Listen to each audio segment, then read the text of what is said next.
Hi everyone, Russell here again. So today we're going to do a comparison between the Jackson Racing turbo kit for the Honda Talon and the Kraftwerks turbo kit. So what I'm going to do is compare all of the parts because it's not really fair to compare the two machines against each other. This one is about 600 pounds heavier than this machine. So we're just going to go off the dyno numbers that they're both in the 140 hub horsepower area. And what I want to do is compare all of the components, the quality of the parts, and give you my opinion on which parts I like better from each machine, the pros and cons of each turbo kit, and then go over the selling point. The biggest selling point is the price. So hopefully this will help you decide on which turbo kit you want to go with, the Jackson or the Kraftwerks, and which product will be best for you. So we have Andy Desoto here, and he's been kind enough to let me drive his machine, test it out, and just to get to know it, look it over. And so if you're not familiar with Andy, he's a phenomenal driver. He spent a lot of time on the racetracks in Southern California. Definitely more advanced than me in the driving aspect, and he's very, very knowledgeable. He's had this machine for quite some time. So here's Andy, and he's just going to tell us a little bit about his machine. Hi guys, so this is the turbo kit offered by Kraftwerks Off-Road. First of all, the big difference you can see is that it's got a front mount intercooler in the back to get all that fresh air. There's a few differences, especially with the air filtration system. It comes with a Donaldson system, and it works really well. It's a dual stage air cleaner. And it's been holding up really well. I did add this pre-filter just to kind of help out here in the dusty conditions. You're also going to be available to run an air particle separator, just like from the factory. It's all plumbed into this inlet right here. All right, so just to get everybody up to speed, what vehicle do you have? How long have you had it? And how many miles do you have on the turbo, and when was it installed? So I bought this vehicle in October of 2018. It's a 2019 Talon. I got about 3,000 miles on it, and about 1,000 of those are with the turbo kit. And what type of issues have you had in those 1,000 miles? Is there anything you had to do or adjust, or how has the reliability been? So far, to be honest with you, I haven't had any issues with it. It was installed at Kraftwerks. And it's just been really great overall. We're at 3,000 feet of elevation here. I haven't had any issues. I haven't had to adjust anything. Just fire it up and go. So I know you've had this on the dyno, and just so everybody knows, that dyno was conducted at about 3,000 feet elevation. So you could expect to see a little higher numbers down at sea level. So can you tell us a little bit about those results? Yeah, so the horsepower numbers are about 140 horsepower and about 93 foot-pounds of torque. And that's hub horsepower, yeah, not crank. Yes. So just to clarify that. So about 140. So what are some of the things you really like about this turbo kit setup?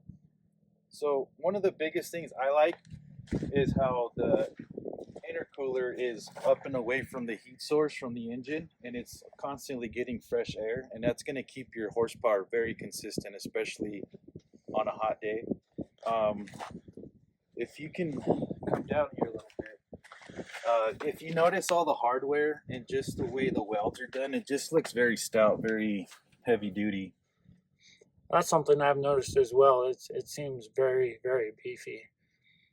Tell me a little bit about the air filtration system. Yeah, so the air filtration system that they decided to go with, they're known in the commercial industry, and you can find a lot of their products like on heavy machinery doing construction in super dusty conditions, and I think it's a very big deal, a huge peace of mind when I'm out there following behind other cars. And I've pulled that thing apart like 3 or 4 different times within that 1,000-mile range just to get an idea of how dusty it's getting or it's not. And it's every time I pull it out, it just looks really good, really clean. And that's a Donaldson air filtration system, correct? Right? So one thing I wanted to mention is the kit's currently at 8 pounds a booth, just like the competitor kit.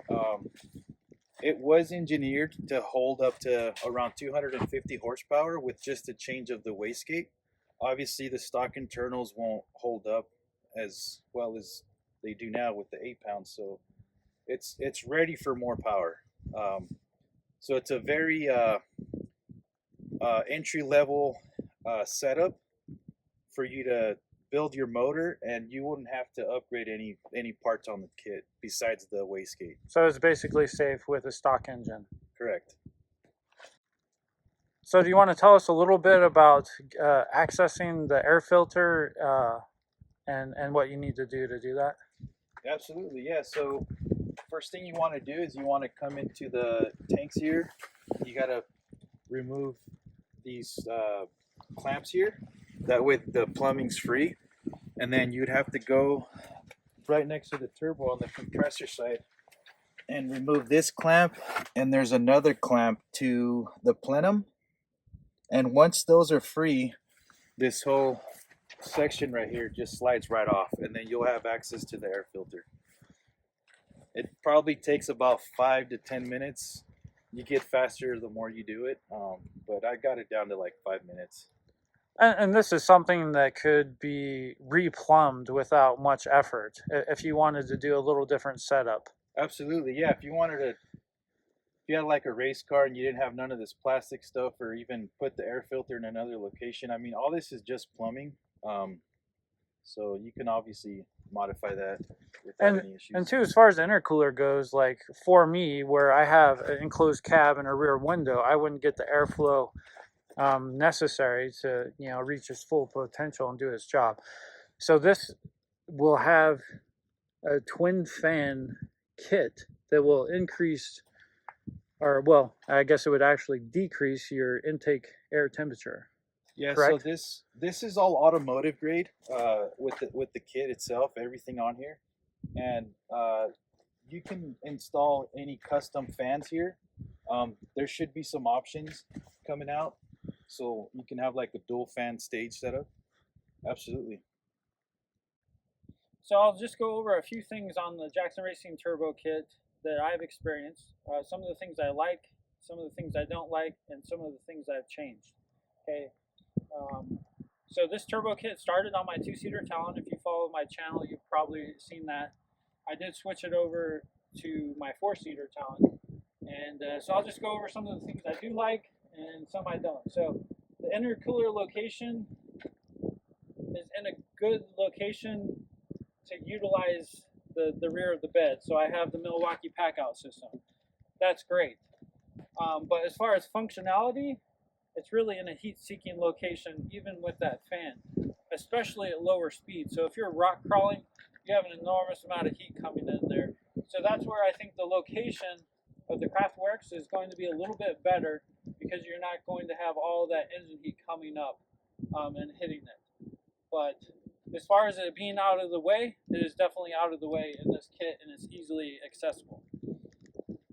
Okay, so I made some major modifications, and I have separate YouTube videos for that, for the air filtration system. I won't get into that. So I'm just going to talk about how the Jackson Turbo Kit is. So it does come with a K&N filter with a foam sleeve that is located right up here above your rear passenger shock. Okay. I was not happy with that location at all. Jackson Racing followed the Honda air intake position, which was just a dust vacuum.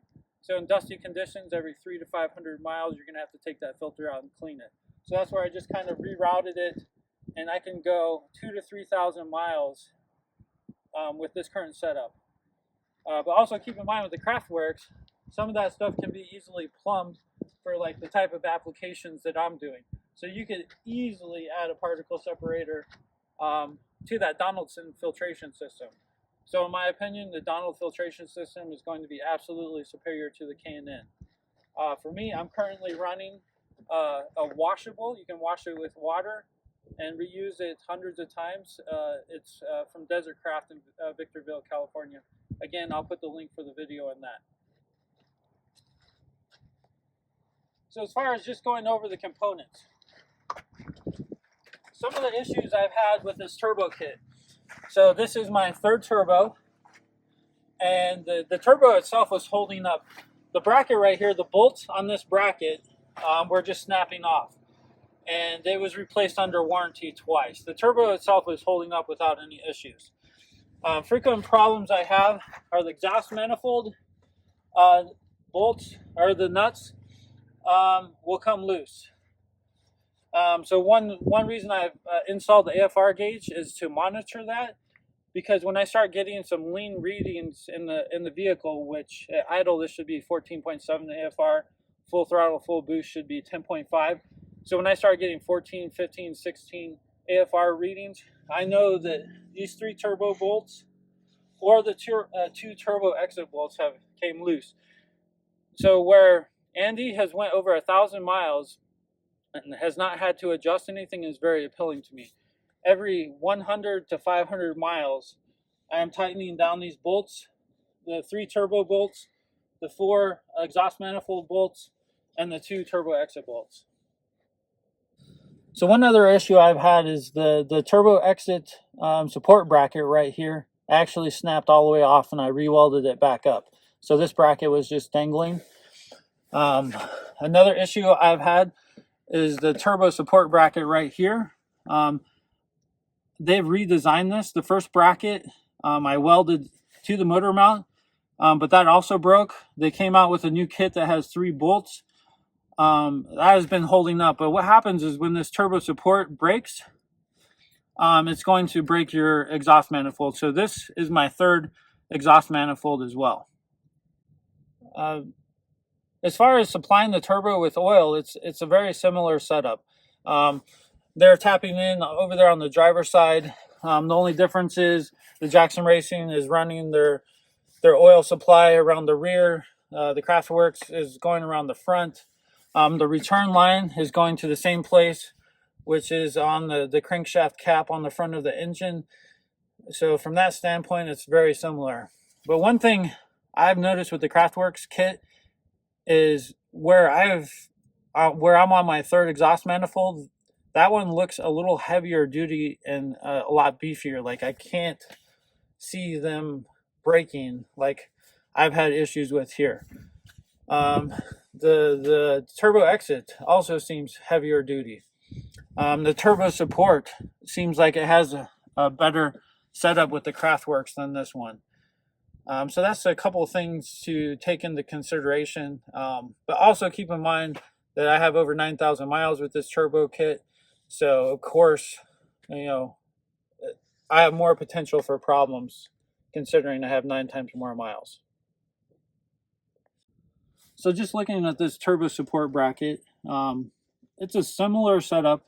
One thing I like about this one is you don't have to take the motor mount off. So when you install the Jackson Racing turbo kit, you have to completely remove this motor mount to bolt up the turbo support bracket.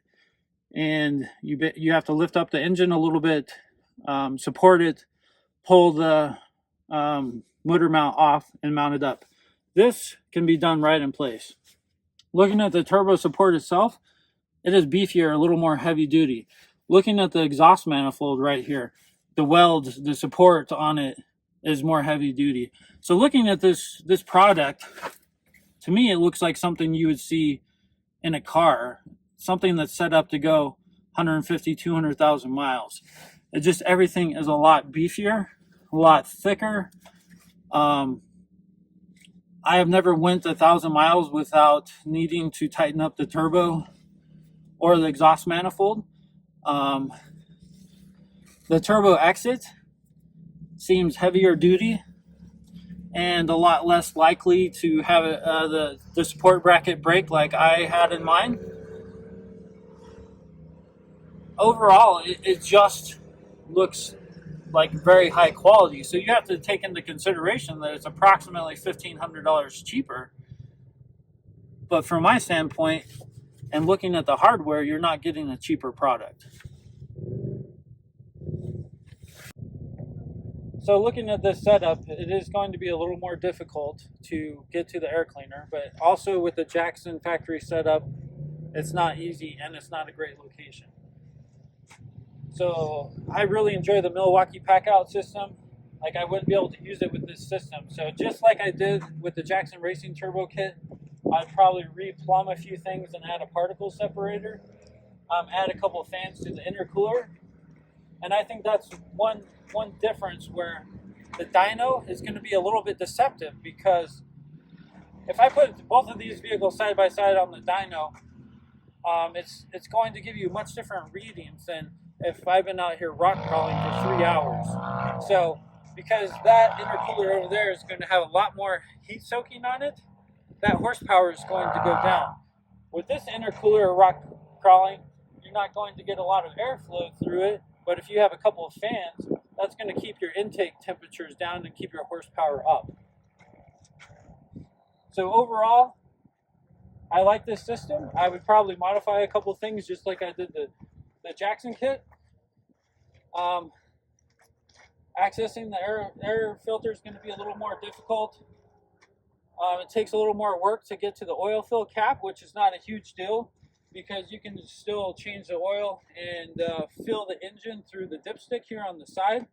So doing a regular oil change, you wouldn't have to take all this off to fill it. Just use the dipstick, put your 6.1 quarts in through the dipstick. So just looking at it, I mean, there's some pros and cons on both of them. I mean, looking at the parts, looking at the setup, there's a lot of flexibility, there's a lot of potential. Obviously, I'd have to change things because of the rear panel and the enclosed cab, which is not a big deal.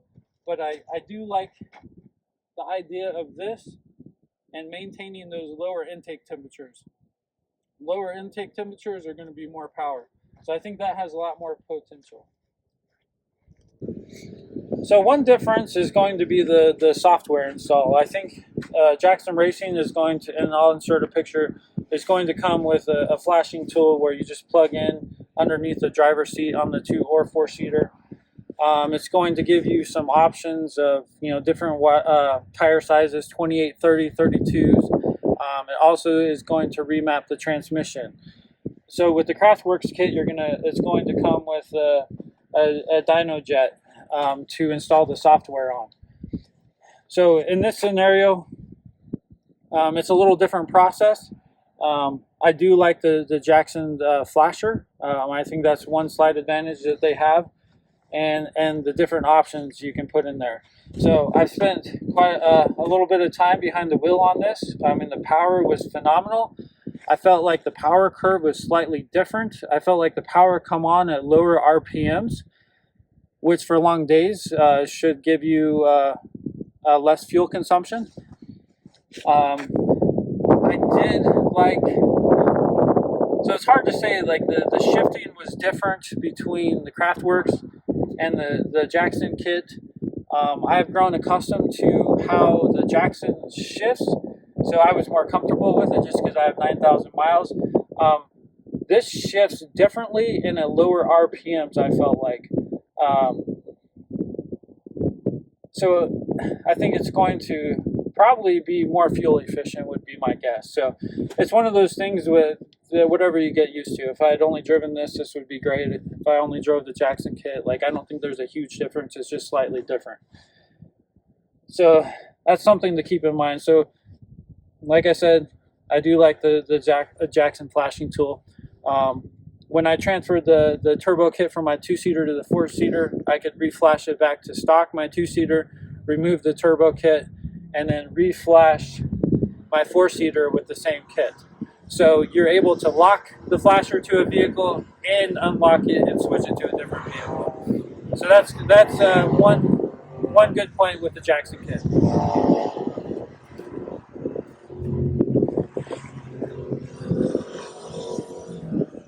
So in conclusion, I'll just give you my opinion on how I feel about both turbo kits. So overall, I'm selecting the Kraftwerks would be my choice. If I had a brand new Honda Talon and I was starting from scratch, I would go this route. And a couple of the reasons I would go, I mean, first off, the price point. I mean, that's a big deal. We're looking at $5,800 and we're looking at about $4,800. There might be some taxes and there might be some shipping on top of that. reason I'm going with this kit is I like the hardware. I feel like it's a lot heavier duty. I feel it's more of an automotive feel for longevity and longer lasting.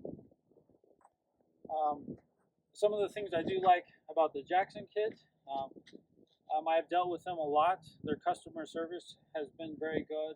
Their warranty work has been good. When I had the headers go out or I had the turbo go out, products were sent out. I just had to take a couple pictures, send it in, and boom, there was a product in the mail the same day. When I needed replacement parts, they have everything in stock. So I can't speak on this because I haven't purchased it or dealt with them. So I'm just going over some things that I do like about Jackson Racing as far as that goes. Another thing that I give an advantage to Jackson Racing is the flashing tool. I really like the setup on the flashing tool. I like how it remaps the transmission. I like how you can select different tire sizes.